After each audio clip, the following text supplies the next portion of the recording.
कि पहली यात्रा में हमें दिखा कि देश में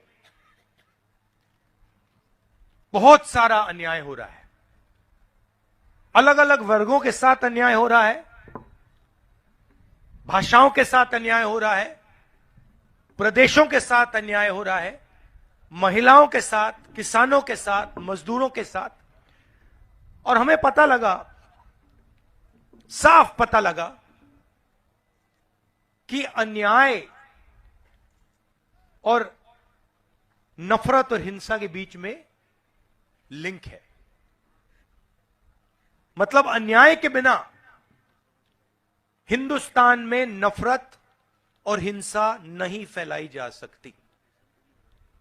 अन्याय होगा, लोगों के दिल में डर होगा, तो फिर बीजेपी हिंसा और नफरत फैला सकती है। तो ये इनका 2 पॉइंट प्रोग्राम है।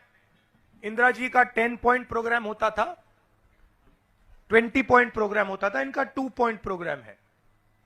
अन्याय बढ़ाओ, हिंसा और नफरत फैलाओ, ये करते हैं। तो इसलिए हमने दूसरी यात्रा में ये न्याय शब्द लगा दिया। किस प्रकार का अन्याय? आर्थिक अन्याय।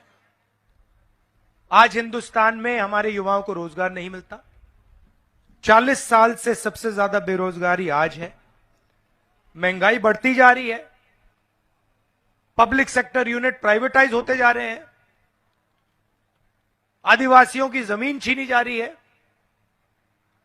तो यह हुआ आर्थिक अन्याय।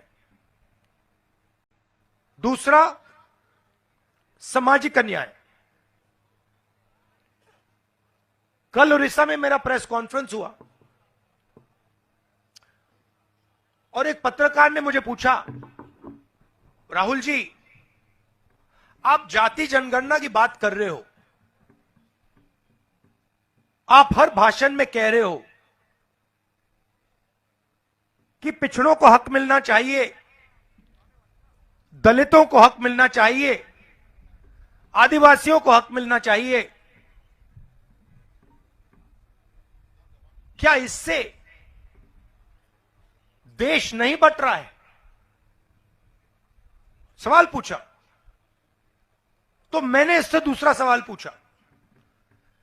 मैंने कहा, भैया आपका सवाल बहुत अच्छा है, जवाब देने से पहले मैं आपसे सवाल पूछना चाहता हूं, सकता हूं? कहते हैं, हां जी पूछिए। मैंने कहा, यह जो आपकी पूरी प्रेस कॉन्फ्रेंस है,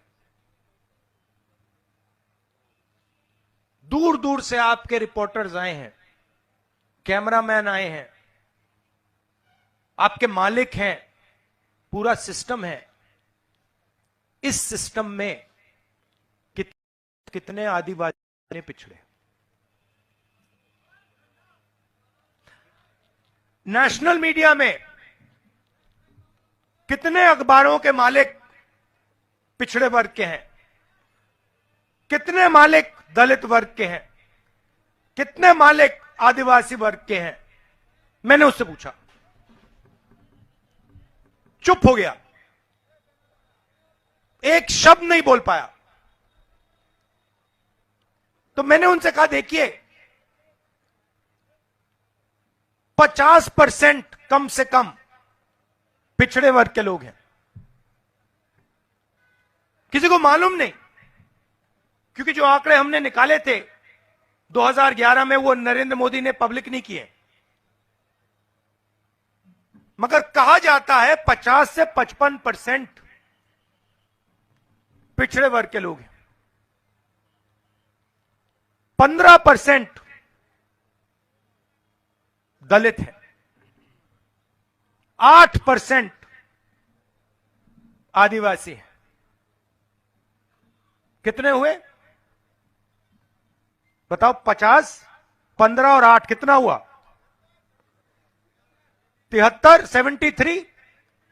तो मैंने उनसे पूछा, भैया आप मुझे अब बताओ, अगर 73% को कुछ मिलेगा नहीं,